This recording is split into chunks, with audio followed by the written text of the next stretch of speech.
wanted to say hello and good evening to everybody.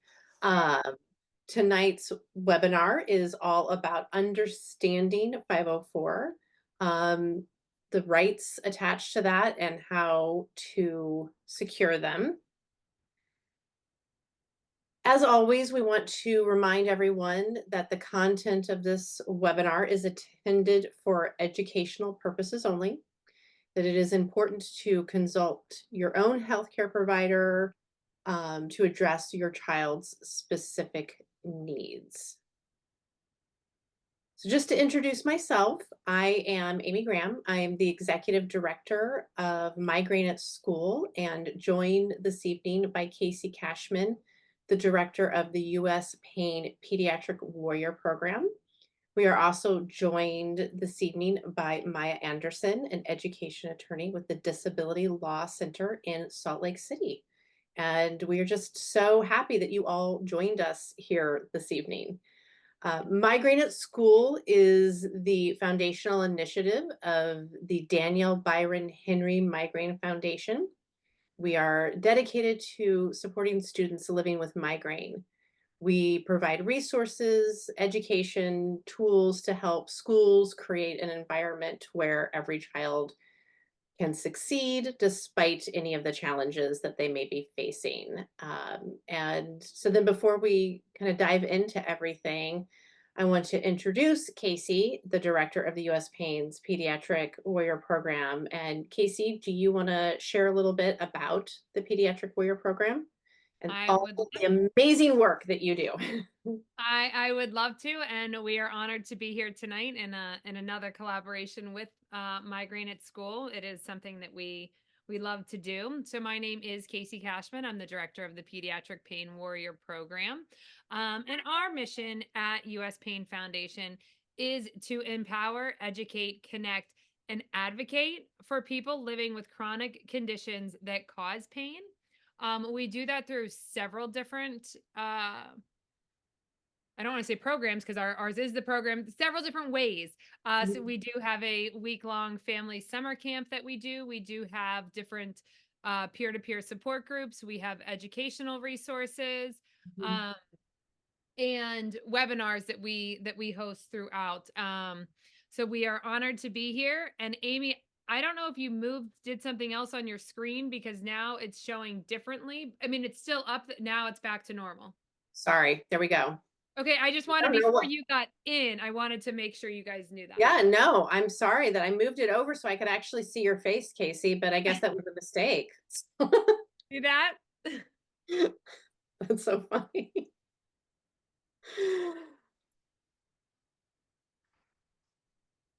Did I lose you again? No, I'm here, but Okay.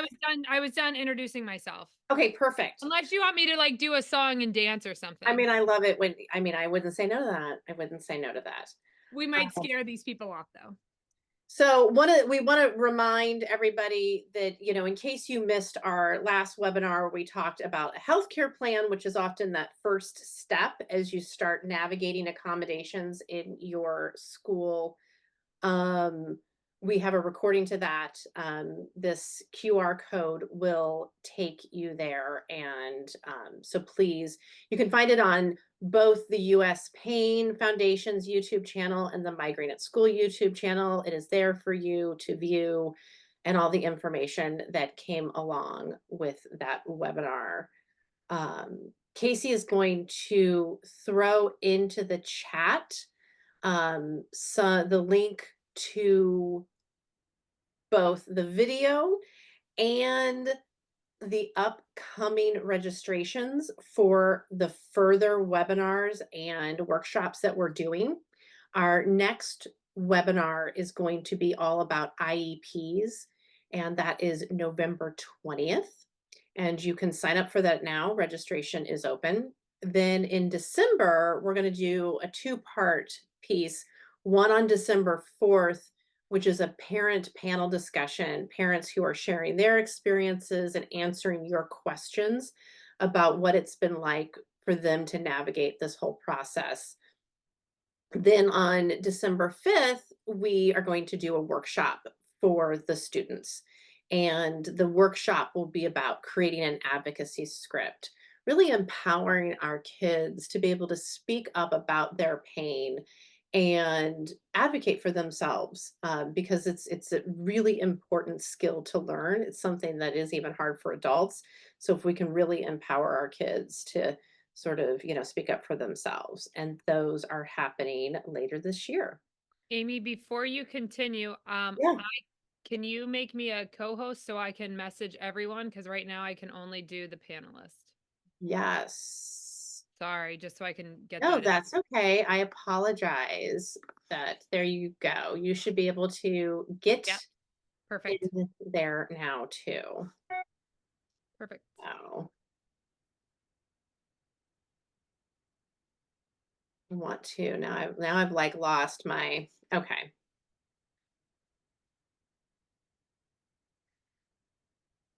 So now just sort of going through, like what sort of an introduction to 504s.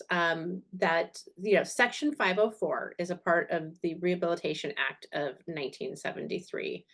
It's a civil rights law designed to protect individuals with disabilities from discrimination. In schools, this means making sure that kids with disabilities, including chronic conditions like migraine, like a pain condition, they have equal access to education. It's about evening that playing field. The purpose of a 504, the goal is, again, to provide accommodations and the support needed so that students with these disabilities, students with pain, can fully participate in school, just like their peers who may not have pain, so that they are able to be there and are able to miss less days. It's really important to frame this as it's not about giving students an advantage. It's about leveling the playing field so that their condition isn't limiting them. It's about making their day feel equal to their peers' days. That they can then move through their day the same way a fellow student who is not living with chronic pain would be able to. Um, who qualifies under a 504? A child qualifies for a 504 plan if they have a physical or mental impairment that significantly limits one or more major life activities. This can include things like learning, concentrating, attending school regularly. Chronic pain conditions fall into this category, because they do affect a student's ability to focus, participate in activities, and at times we know attend school consistently. So it's really important to know that people in the pain community, that yes, that you fall underneath this, and this is a right that you have. Um, 504 often, you hear the word accommodations a lot. So a 504 plan outlines specific accommodations that a school will provide to support a student's needs. For students, say, with migraine and pain, these accommodations might include, I don't know, extended time on assignments or tests, permission to take breaks, um, access to a quiet space. You can see we have this graphic up here, and it's just an example of accommodations that we have in our 504 versus IEP infographic that the US Pain Foundation and Migraine at School that we created in collaboration.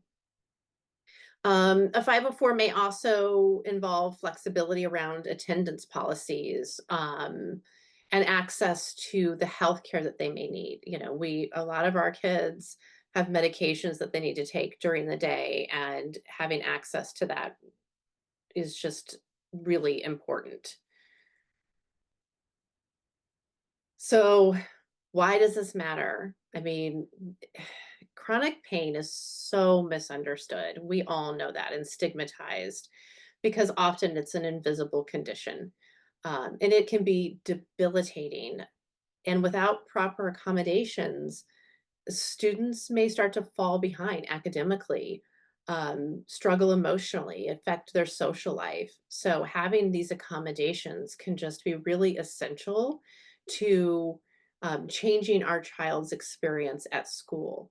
With a 504 in place, schools are then required to make adjustments to help your child succeed, which can make a significant difference in their ability to not only manage their physical health, but their mental health and their education. So, what schools sort of fall underneath this? Pretty much any public school. Public schools receive federal funding, so, you're talking that elementary through high school age range, and then some private schools, depending on their funding. Again, that would be something that, you would want if your child attends a private school, that you'd wanna have the conversation to see if that is something that does or doesn't exist. Um but I would also say, like, again, if your child is at a private school, that this is a service that you're paying for, and making sure that your kid gets accommodations at that school is really important. You are paying to send your child to that school, so maybe they don't receive any federal funding, but they still need to help you and your family. These are you're paying for your child to go to that school. Um, Casey is going to throw a couple more things in the chat. We have as I mentioned before, the 504 versus IEP infographic. What's the difference between the two? We also have a link to just sort of a list of possible accommodations. This is just a place to start. Again, I always tell people, if you don't see what you need on a list, that we're just making suggestions. That doesn't mean you can't ask for it. And we also have a template that you can use with your healthcare provider that you're going to need if you start to have these conversations with your school. So all of those things are going to be thrown into the chat. So with that, just the overview, and I just sort of touched the surface of this. I'm just so honored this evening to introduce everybody to Maya Anderson. Again, as I mentioned earlier, she's an education attorney with the Disability Law Center in Salt Lake City. Um, she works with schools to ensure that the students with disabilities and chronic health conditions receive the support that they need. She has experience in helping families navigate this process, advocating for student rights, and I just know that her insights this evening are going to be extremely valuable. So, just Maya, we are just so happy that you're with us this evening. Welcome. Thank you. Yes, it's my honor to be here, and I hope that I can answer any questions and provide some insight into this often misunderstood area of the law. Amazing. I love that. We have so we have some questions for you. Um, First, I just want to start really with basics. If you could walk us through sort of the typical steps a parent would expect when they're starting to initiate the 504 evaluation process, and where should they start when they're speaking with the school? Yeah, of course, that's an excellent question. So, as you sort of hinted at earlier, it's important to note the differences between Section 504 and the IDEA. Section 504 is a little bit different, especially in the ways in which certain procedures have steps that are specifically outlined. In Section 504, kind of land, the process is a little bit more, I guess it's actually probably more straightforward. The first step, I guess, before you even actually make a formal request for evaluation would be to determine that your student has a health condition of some kind that they need support for, of course. And that can come in all sorts of different ways, whether that is your student specifically coming to you as a parent and saying, look, I'm really struggling in school. I'm having pain or whatever specific condition the student has, it's essentially the same in that regard. Once you actually have the knowledge that a student needs additional support in order to be able to access their education and meaningfully benefit from that to the same degree that other students are that don't have disabilities, the step, and a lot of these answers I'm going to give are a little bit lawyerly, so That's don't okay. feel, That's why you're here, because I'm of not a course, lawyer. don't feel intimidated by the process. If there's nothing wrong with taking steps to protect yourself and to ensure your rights. It's not hostility. That's not saying you don't trust your school or the educational professionals, or that you don't feel like they have their best interests at heart. This is just for the sake of helping you advocate for your student and covering your bases just in case something should happen. So the first step in any sort of situation where you are needing accommodations, whether that's in school, in employment, in housing, any sort of area that you're in, it would be essentially the same. But here in the school context, the first step is to make a formal request for a reasonable accommodation under Section 504 of the Rehab Act. And the way that I highly recommend that anybody does that when they're taking that initial first step is to do that in writing. And of course, the reason for that is that you will have a record of that should you need to come back to that later on. If you run into a dispute, if you run into issues later on down the line, you will have a record of the request that you made, the time and date that was made, and the specific content of that request. And I usually tell people that if they're going to make that formal request for reasonable accommodation, that's usually going to go to the school administration, whether that's the principal, or if your school has a specialized Section 504 coordinator, then sometimes there will be a person who handles that. But I would say that should be in the form of an email. Even if you do make a request verbally, like in a conversation with the teacher or a school administrator, I would always recommend that you follow up with that and send an email to, again, leave that paper trail just in case you need to come back to it later. If for some reason you end up, in a dispute, or you need to confirm or, demonstrate that, yeah, look, I made this request on this date. So the first step would be to make that formal request, basically. Typically, if all goes according to plan, the school will say, yes, we've received this formal request, for reasonable accommodations, and they will respond to that by saying, we think that these, let me back up just a little bit. So it's whether or not you're making an evaluation for 504, you're requesting a specific accommodation outside of the context of having an individual 504 plan. That sort of advice that kind of recommendations that I just stated apply the same way. As far as requesting an evaluation, like I said, you would want to make that request. I'm requesting an evaluation under Section 504 of the Rehab Act. The school should say, if they're following what they are, supposed to be doing, they should respond to that. In that request for an evaluation, I would also mention specifically, what the medical condition is that you are requesting an evaluation for. With respect to 504, any specific symptoms, I would make a note of any specific concerns that you have. If your student is struggling in a particular area, I would make a note of that and be very specific in that way so that the school is on notice of all of those things. And the school is supposed to, within a reasonable period of time, conduct that evaluation. So unlike under the IDEA and the law of IEPs, where there's these kind of specific timelines that the school has to adhere to, under Section 504, there is not a specific, it doesn't say there's, within X number of days, the school has to do this evaluation. It just has to be within a reasonable period of time. And what a reasonable period of time is considered is going to be different depending on the individual circumstances. But we're talking about, the school is not supposed to, make you wait months and months and months for an evaluation. If your student is struggling and is, maybe falling behind in some of their classes because of these concerns, they should be, getting on it, within, an expeditious period of time to be able to make sure that your student has access to the supports they need and does not, intensify their difficulties and continue to fall behind. Once that evaluation is done, that can usually, again, it's sort of, it depends on the circumstances.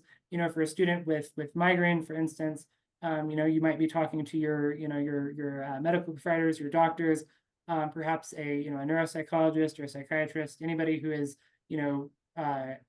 anybody who you're seeking help from in that regard. The school should also be using their educational professionals to determine, what sort of accommodations are going to be necessary.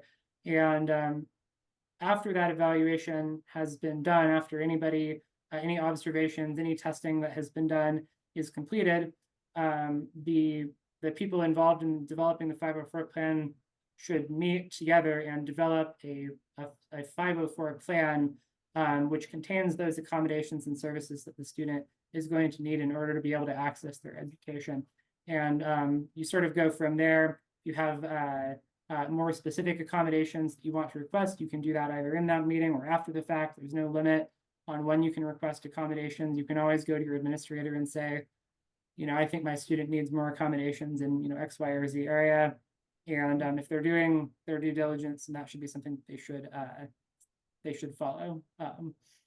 So those are kind of the broad level overview for So requesting. the basic beginning of the whole process. Yes. When Wait, you are Amy, starting, can I interject before you go on to the next question? Because it goes over Maya, you went over a lot of information there and telling them to make sure that they email. Can they actually give too much information in that first email? Like, should they be as specific as possible? I just think sometimes I think that parents might feel like there could be too much information given. And that might not help them. Or should they be as specific as possible in that initial email to request it? Sorry, Amy, I just wanted to. no, that's good, because I think that first initial email is probably the scariest step Right. for a lot of families. Yeah, that is an excellent question. I guess it would be a matter of opinion. In my opinion, I don't really think there's too much information insofar as it is relevant. It's directly related to the student and their educational needs. I wouldn't go into, an excessive amount of detail when it comes to things that really only a medical professional would be able to evaluate. But as far as information that a school, might be able to refer to in deciding what sort of accommodations would be appropriate, I would say that, there isn't really, such thing as too much information as far as it relates to the underlying, condition and the accommodations that you're seeking. No, I'm glad that you asked that, Casey, which then kind of then leads into the next thing I wanted to ask, which is, as we're then beginning these conversations, the what types of documentation or, information do the parents need to have with them to help the school understand the needs of their child? Certainly. Again, it kind of comes down to your individual circumstances. In the case of a student who has migraine, typically whomever your main medical professional that you're going to be speaking to, depending on what kinds of fields of professionals you've spoken to, if you have evaluation reports, things of that nature, anything that you feel is necessary for a school and the teachers and administrators to be able to understand, look, this is what it's like to be a person with this particular kind of mental health or particular kind of medical condition, excuse me. This is what it's like. This is how it affects, in terms of that legal standard that Amy, you mentioned earlier. This is how that actually impacts, the areas of functioning, in these significant ways. And I mean, that's really, I guess, the kind of the most important thing to remember. Whatever is going to help those administrators and school professionals understand what it is like to be a person with that kind of medical condition and how that's going to affect your ability to focus, participate in educational activities, testing, all of those things, as well as the kind of environment that's going to be best for them. So in terms of the specific sort of information, there isn't really like a limit as to what you can bring, but specific medical documentation from a professional is always going to be really helpful to establish this is a disability that has clinical significance. This isn't, we're not just playing around here. This is this is something that is going to seriously impact my student and their ability to access their education if these sorts of, if specific accommodations are not provided.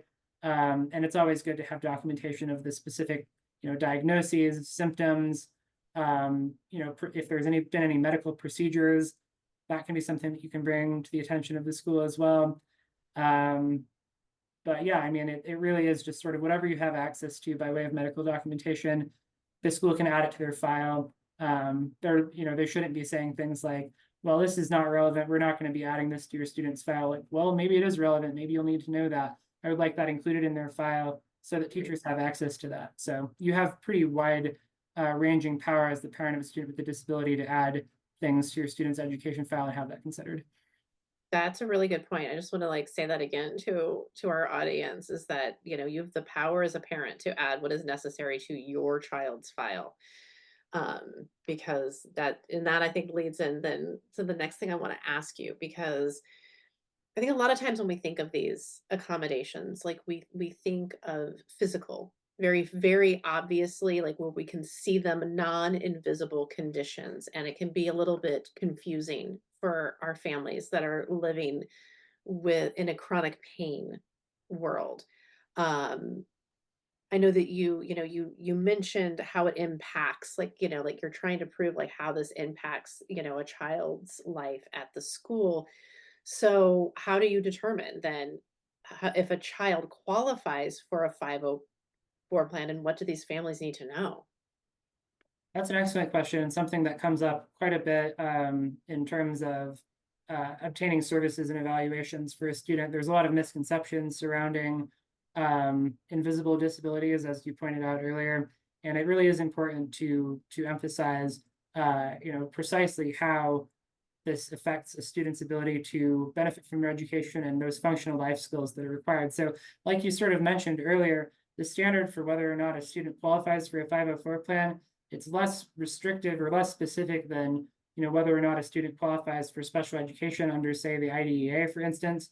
Um, the primary thing, like you had on your slide earlier, is does this significantly impact one or more major life activities, and kind of in more plain English, like, does this affect somebody's ability to function on a day-to-day basis? Basically, when we talk about major life activities, we're talking about not only things like the sort of stereotypical being able to move around and provide for yourself, but also things like focus, being able to concentrate on school assignments, being able to even just have endurance. I know people with chronic pain. I actually I have both ADHD, which affects focus, of course, and I do have a back injury, which is associated with chronic pain. And I can say that sometimes my endurance is not as much as it could be for a person who doesn't have a disability.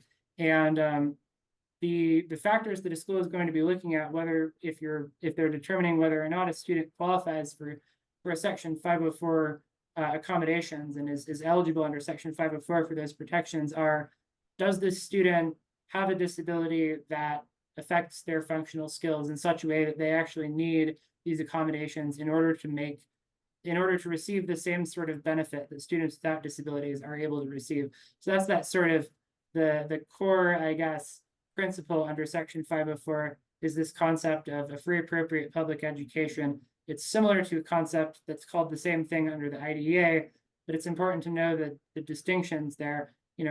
FAPE under Section 504 is similar, but also different to how that same concept operates under the IDEA, if you're familiar with that. Under 504, FAPE means kind of what I just said a second ago. If a student is provided with the supports they need to have an education which meets their needs as adequately as the general education unmodified curriculum, unmodified supports, or lack of supports, unmodified education is provided to students without disabilities, your student is entitled to an education that meets their needs as adequately as an unmodified education meets the needs of students that don't have disabilities. So I guess, just to reiterate, that's really what we're looking at. Any symptoms or personal life experiences that speak to this is how this affects my ability to go about these basic tasks that we expect of people and expect of students in schools: to focus, to complete assignments, to be able to sit in a chair and sit straight and pay attention for an extremely long period of time. We expect a lot of students that oftentimes we don't even really expect of adults, to be able to have to sit in a desk and eyes on the teacher and maintain that sort of focus. I know that was something that I struggled with in school and continue to struggle with to this day. So, but that's the eligibility criteria. It's no more, no less. If you require the supports in order to have an education that meets your needs as adequately as other students, then you are eligible for services under Section 504. When we're looking, so like if we're looking at these different factors, is there anything like, again, because it could be something that is homework related or education related, or it could be something like a physicality in terms of like their PE classes. Um, do you find that schools tend to understand or hear something more than another? Like, this is how it's impacting my child's fill in the blank.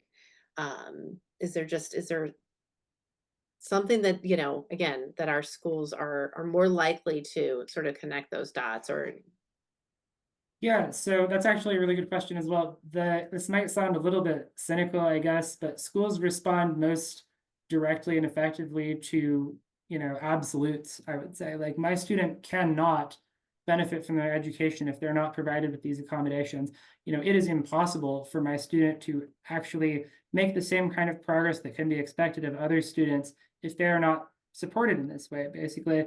I even if it feels a little bit uh, even if it feels a little bit excessive or aggressive, it really isn't. Something that I'll emphasize throughout, as we go through talking about Section 504 is, you have rights that are protected not just under 504, but under the U.S. Constitution to receive an education, just like any other student is receiving. The Supreme Court has even upheld this right. They consider it to be a property right under the United States Constitution.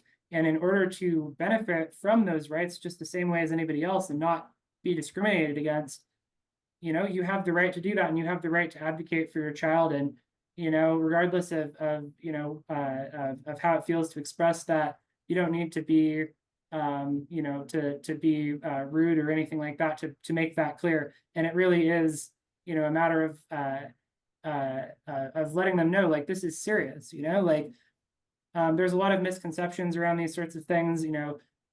Teachers and school administrators in particular tend to see students as trying to get out of things or, trying to make excuses and things like that. And it's really important that they know, like, that's not what's going on here. My student actually needs this. It is impossible for them to benefit from their education if they're not provided with these supports. So as sort of,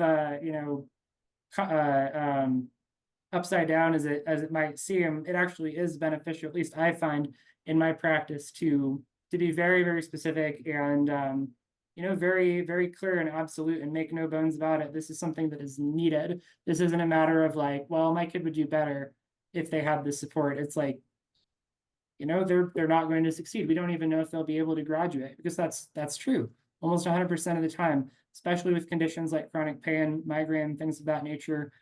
It is a very, very difficult thing to experience. And, teachers, if they're not fully aware of the impact that has, they might not, see that as something that's as serious as it really is.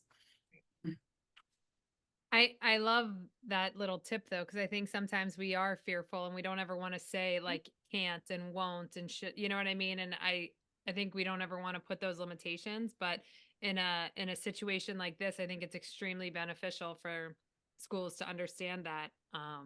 So I like that little tip. But we know that not every school understands the impact of chronic pain or any other invisible illnesses such as migraine, and I mean whole list of other ones, right? So Maya, what are some challenges that parents might face because of that and that invisible illness aspect of it in that 504 process?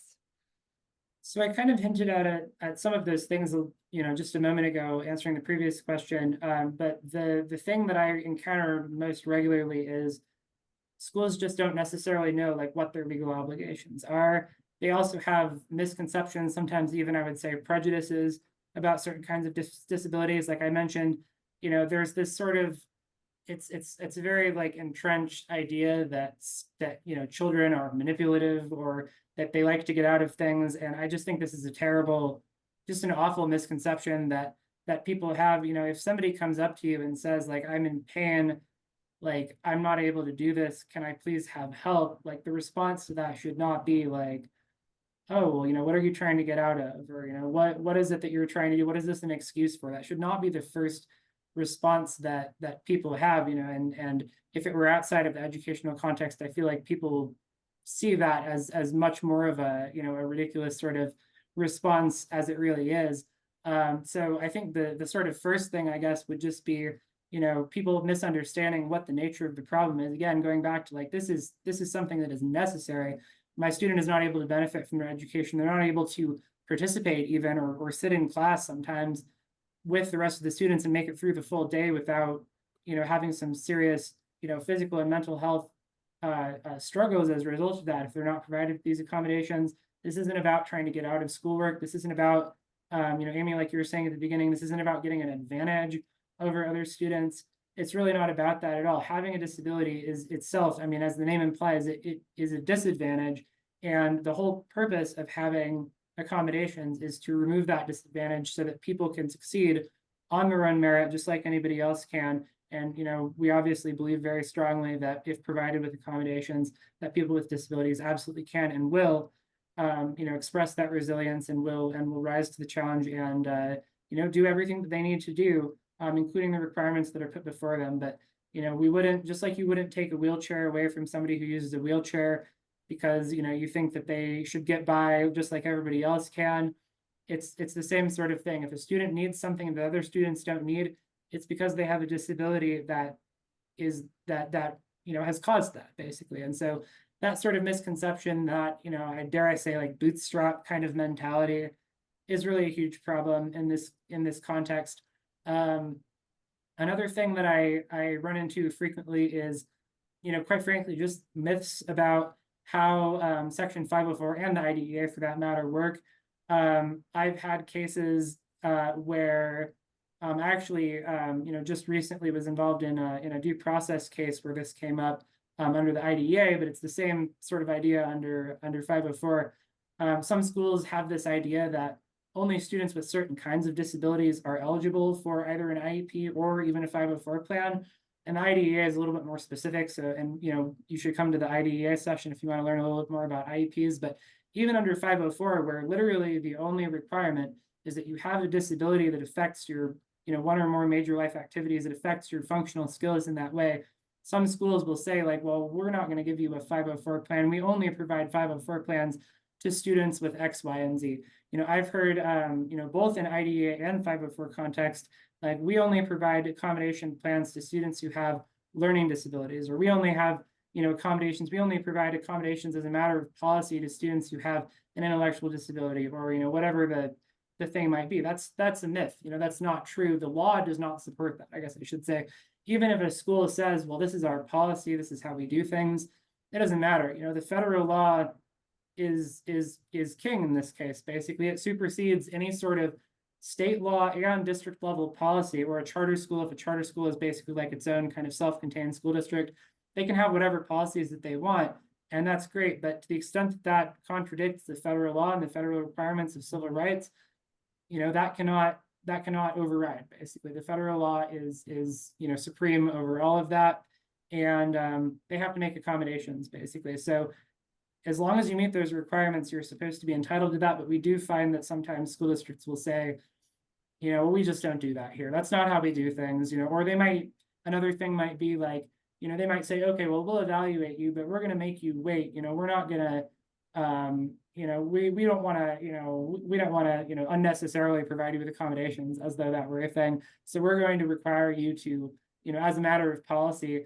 to struggle and you know, fail and have these problems in classes for, I don't know, 6 to 8 weeks or something before we'll even consider providing you with accommodations. That's not a requirement. That can't be a requirement under the federal law. It violates Section 504. That constitutes disability discrimination, in my view, under the law. And so, you know, if you are entitled to accommodations, you are entitled to a reasonable time frame to be providing those accommodations, notwithstanding any sort of barriers that the school puts in place as a result of their policy. Yeah, I think that's pretty much what I'd say about that. Okay, No, I I mean, love that. It was so forceful. I loved I know, it. I know. I want our families to really hear that. You know.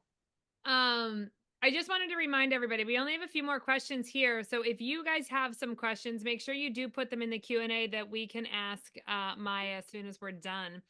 But Maya, after what you just said, which was very forceful, which is fantastic and impactful, so that's always amazing, is when parents, it's going to lead right into this, is when parents don't feel like the school is listening or giving them the accommodations that they feel that their child deserves or that would benefit their child. Are there tips or tricks to help them advocate or advocate differently for their child?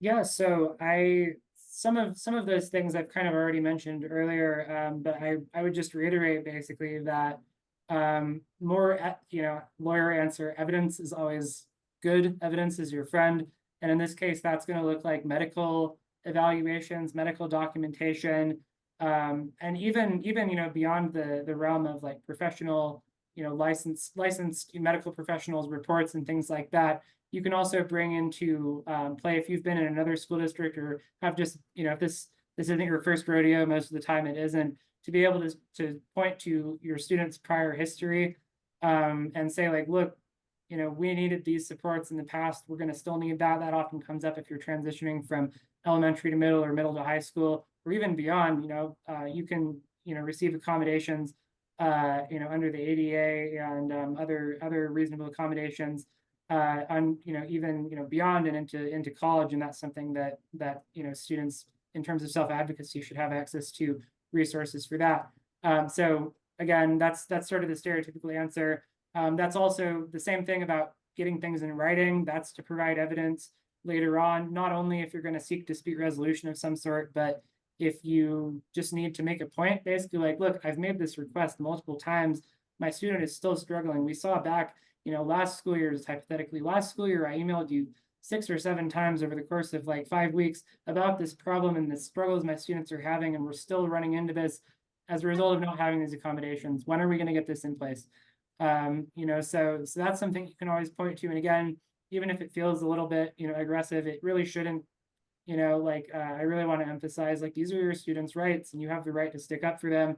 Your student has the right to stick up for themselves, and you as a parent have a right to stick up for your student.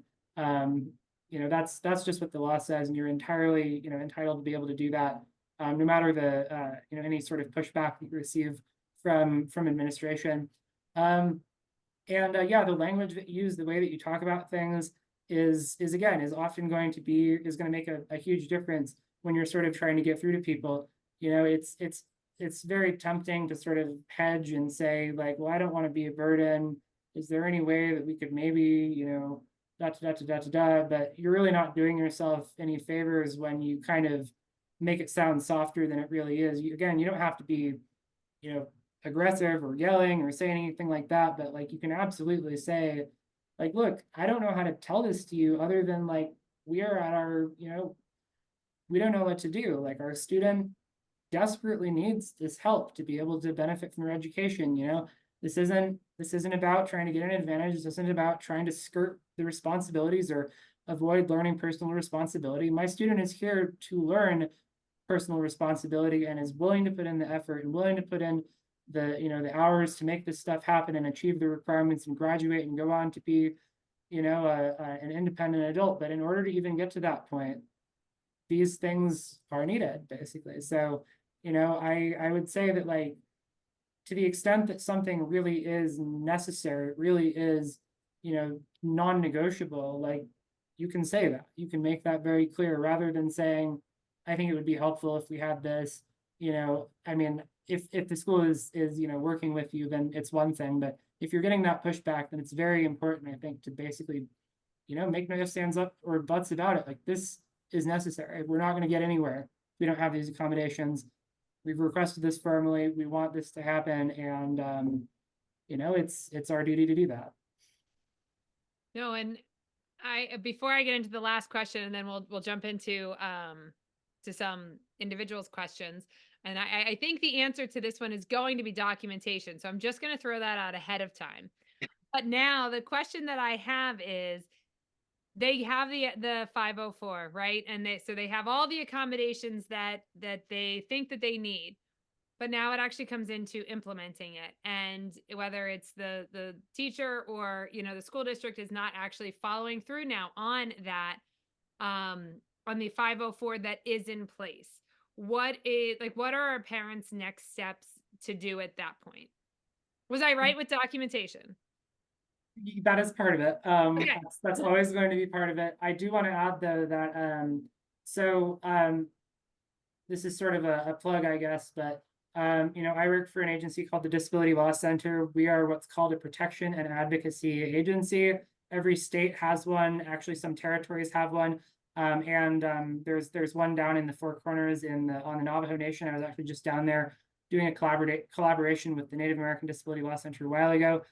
There are resources in the community that are specifically designed. Our mission is to help you with these sorts of things. So beyond documenting your concerns, which I'm always going to say, document things, get everything in writing. If you get a denial, ask them to provide that in writing as well. Even if they call you up after the fact and are like, we'll just talk about this over the phone, like you can send them an email and say, just to memorialize our conversation that we had, you said this, I said this, we made these requests.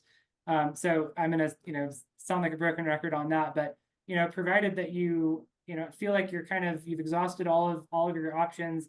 You know, a lot of times parents will be like, I really want to work with the school, I want to be diplomatic, but we're just not making any sort of headway. When you get to that situation, there are dispute resolution options that are available. And so you can access a lot of those on your own. And you can also seek additional help through organizations like the Disability Law Center. We provide free legal services to people with disabilities. So we're a resource. There's also a Utah Parent Center that can help with these sorts of things as well. They have advocates that can come with you to meetings. I also sometimes go with people to meetings. And so it's often helpful to have somebody who is, you know, kind of well versed in this area of law to be able to accompany you. And then whether or not you end up, you know, kind of getting outside help, I strongly recommend that you look into the Office for Civil Rights complaint procedure. You can file an administrative complaint with the Office for Civil Rights, OCR. It's an agency that's under the Department of Education, so it's the federal department. The kind of sub office for people in the state of Utah is the Denver office. And they have a procedure whereby, kind of like you can file a state complaint under the IDEA if you have issues with IEPs. Under 504, you can also request an administrative investigation into a school and dispute resolution and mediation as well through the Office for Civil Rights complaint procedure. And what that looks like is essentially, you know, it's designed in such a way that you don't need an attorney. It can be helpful to have an attorney review things. I, you know, have helped people file Office for Civil Rights complaints in the past, but it is like designed in such a way that you can access it even if you don't have an attorney. There's a form that you can fill out online that will sort of walk you through the whole process. You click it, it's sent off, you know, and you know, off you go basically. You can also file more of a, you know, put together more of a formal letter if you don't feel like you're really able to, you know, get what you need across in the boxes that you're provided on the internet. But the outcome is basically the same. If you file a complaint, you attach, you know, evidence and exhibits, those things that I mentioned earlier, to back up what you're saying. You say like, look, this is what I did. I've made these requests on this day, you know, on these days. These are the people that I talked to. This is the response that I received. I was told, no, we're not going to do that. You know, whether that's for policy or whether we just, you know, we don't agree. We think your student is just faking it or goofing off or, you know, whatever ridiculous reason they're going to give you. And this is what they told me. And also, you know, this is what the medical professionals say. This is what I have seen as a parent, you know, in raising my child that has this chronic condition over the years. This is what I understand their disability to be. You can even have them speak to things and give a statement as part of that. I usually find that is very, very helpful. I like it when, you know, people with disabilities are engaging in that sort of self-advocacy, including whether it's, you know, through you know, a parent or somebody else that's helping them. And basically just tell your story. You know, you're going to be telling your story of the people you talked to, what the response was, what happened, and now where you're at now as a result of all that. What is the harm that you have suffered as a result of being denied these reasonable accommodations that you're entitled to under the law? Once you file that complaint, they will appoint an independent investigator that their whole job is basically to decide whether or not the violations meet the threshold of opening a formal investigation into the school district and or charter school if that's the case, if it's a public charter school.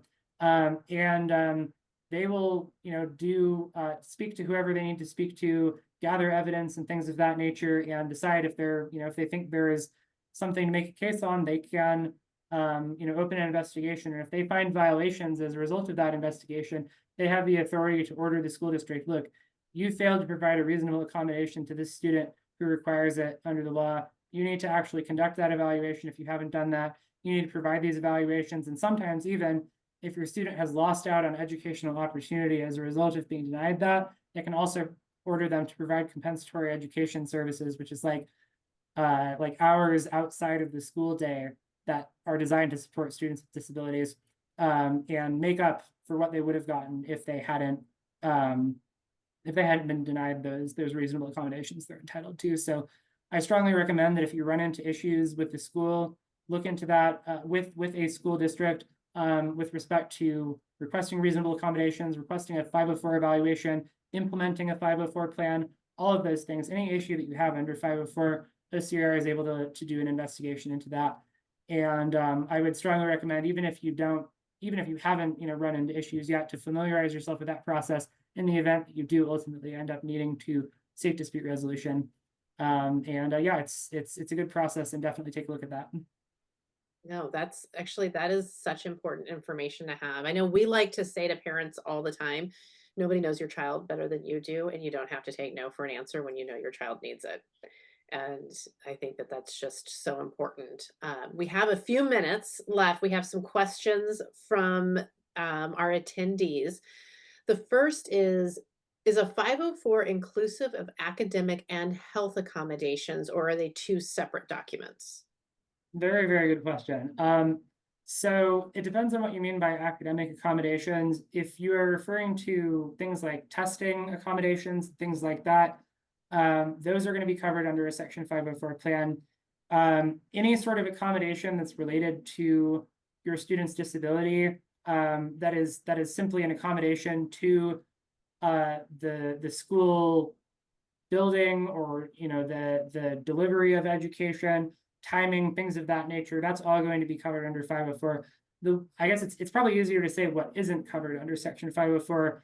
And what isn't covered under Section 504 is special education, basically. And when we say special education, what we mean is modifying the educational curriculum itself to meet the needs of a student with a disability who qualifies for services under the IDEA rather than Section 504. So 504 does not cover actually specially designed instruction, modified curriculum, things of that nature. So, it sort of depends on the specific nature of the academic accommodations. Like I said earlier, if your student needs additional time on tests, assuming the test isn't some sort of psychological test that is only statistically valid with a certain amount of time, then they can provide additional time on tests. Or if you need like a separate area, like if you have a student with migraine who needs, a different room, or needs to be able to take the test in a different environment, maybe even participate in testing in classes at home, with a proctor, to come with and, monitor as needed, depending on it really depends on the circumstance.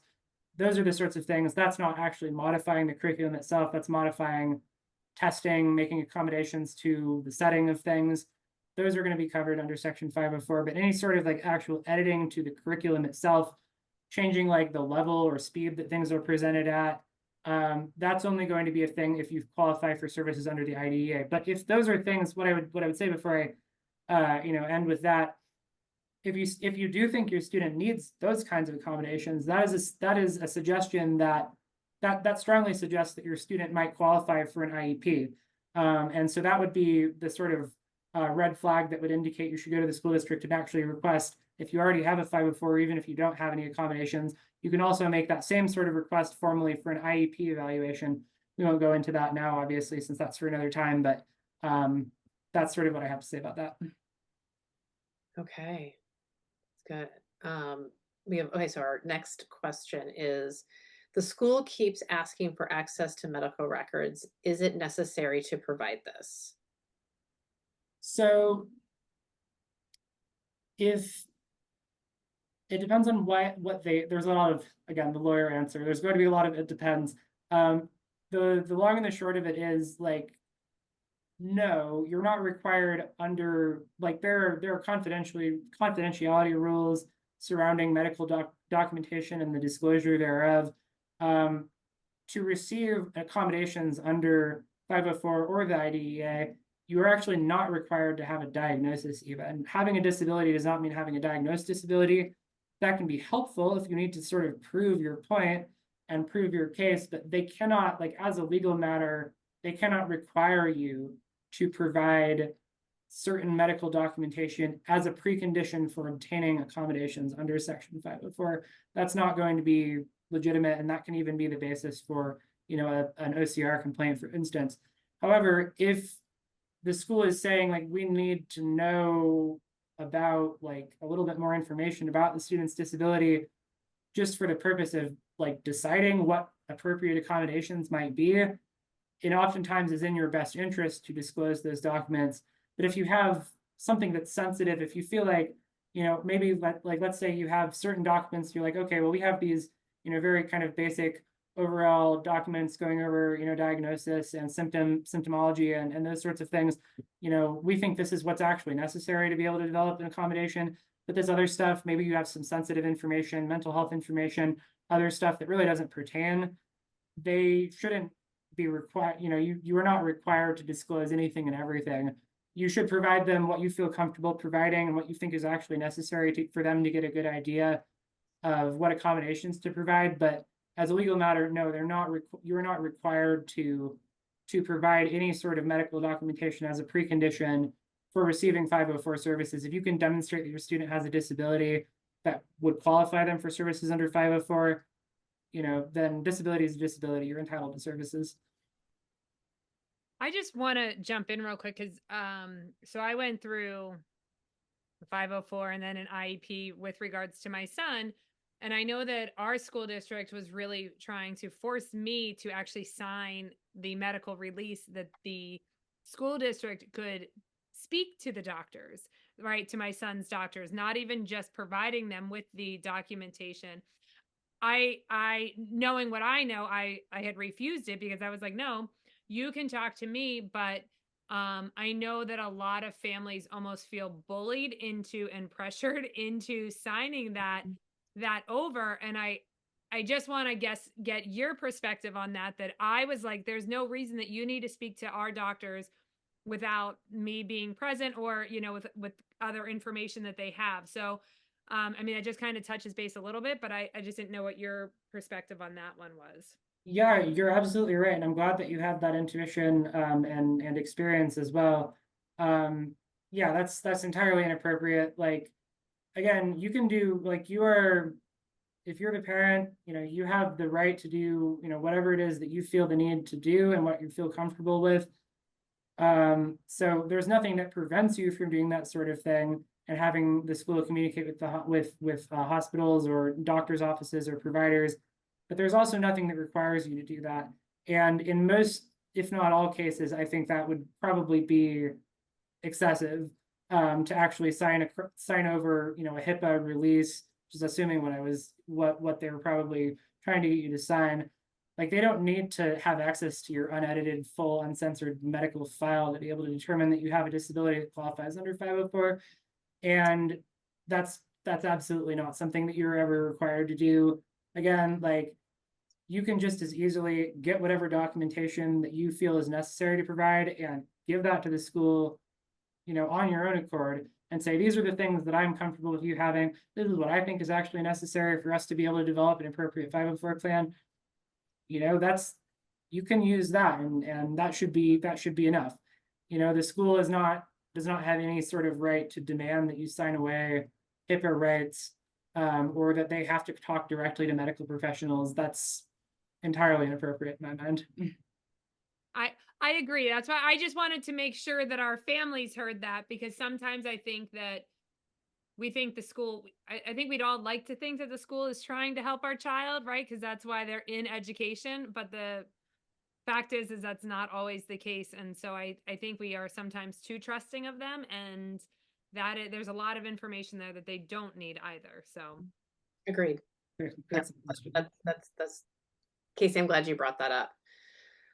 Okay, this one's pretty long, and I know to be mindful of time, Maya. So if you have time to answer any more questions. Okay, so this one is specific. I'm in Texas, and my daughter's 8th grade vice principal is telling me that my daughter's migraine absences will not be excused this year. She is already in special ed and has an IEP. But Texas has a 90% rule where even when a student's absences are excused, the student is subject to a TEC 25.092. I don't know what that, which conditions credit for a class on a student's attendance for at least 90% of the days of class offered. The only excused absences are for medical appointments. Where do I begin with this? Is what the parent is saying. Yes, oh, wow. Yeah, that's a pretty heavy burden to have to place on people with disabilities, I must say. I'll just sort of reiterate what I mentioned a second ago. States can set all sorts of laws, you know, at the state level. School districts can set all sorts of policies for their individual school districts. What they cannot do, on the other hand, is attempt to override federal laws, including the civil rights laws of people with disabilities and, you know, other protected classes, whether that's under 504, IDEA, the Civil Rights Act. So the school can implement that policy in general for kids to maintain attendance.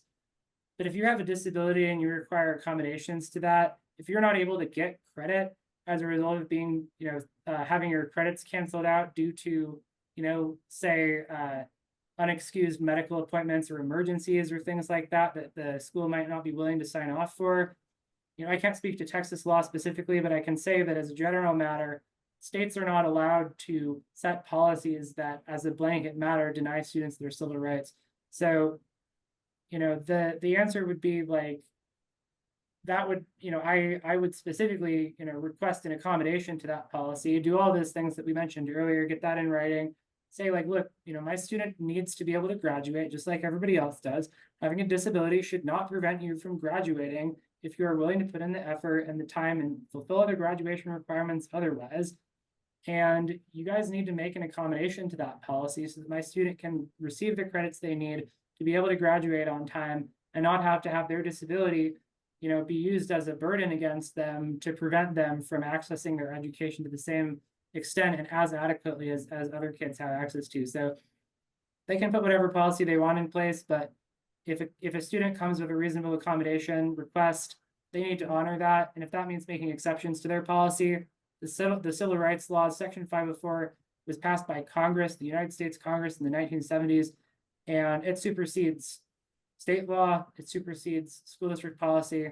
And if the school district is not willing to make accommodations to that, that would be a perfect subject for an Office for Civil Rights complaint investigation.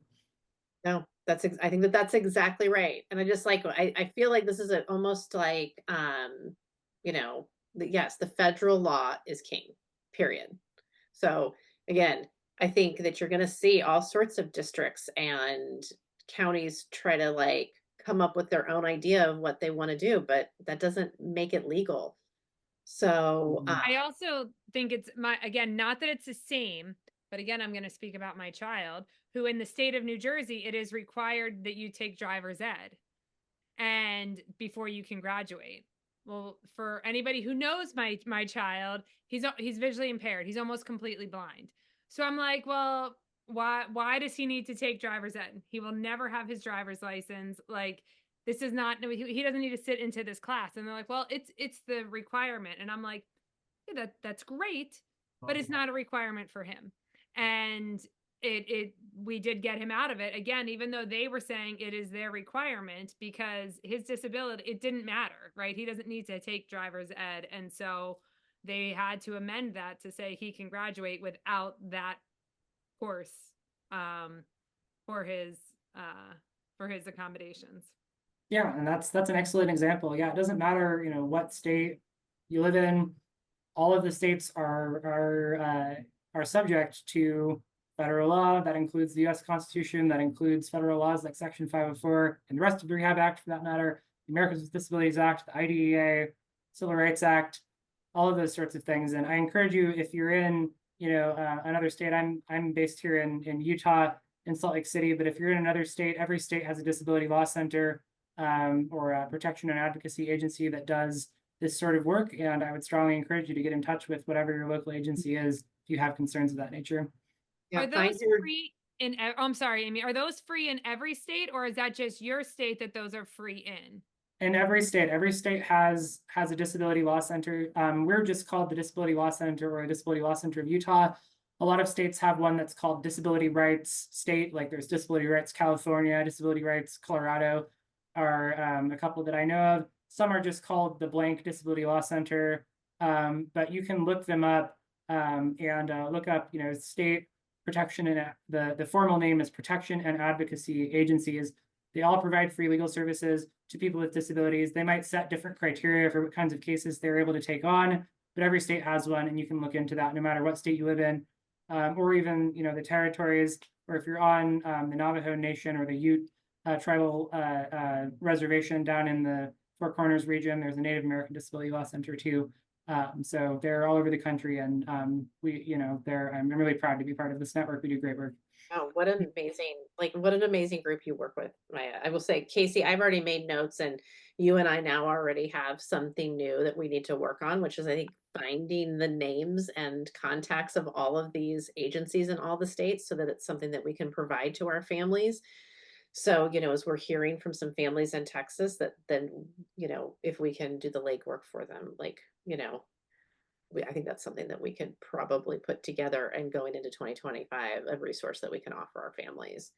I agree completely. And I think I just want to say again, like, thank you so much, for you're just a wealth of information. So I just want to say thank you, because just knowing that this resource is out there for these families is going to be such a relief to so many. So I just wanted to say that. You're too kind. Thank you. It's my honor and my pleasure to be able to share my knowledge and experiences that I've had, and because I want nothing more than for people to be able to have the confidence, first and foremost, to know that, like, I'm allowed to speak up, I have the right to speak up, and it's actually really important both for me and for my student, whoever they are, for their future, to be able to do that. You have the right to do that, and push back or not, you're able to do that, and you should have the confidence and the resources you need to be able to make your voice heard. It's so true. I learned that, like I said, with my son, that no one is going to speak up for him like I will. And, we had to go through the whole process of everything, right? We had the good and the bad experiences, but it is something that I had to learn, that I can't be fearful and be afraid of the school district, that I needed to be there to defend my child. So Again, Very well. amazing. Maya, thank you. Thank you for being like a fierce advocate for our children. We we really appreciate it. We appreciate you being here with us this evening.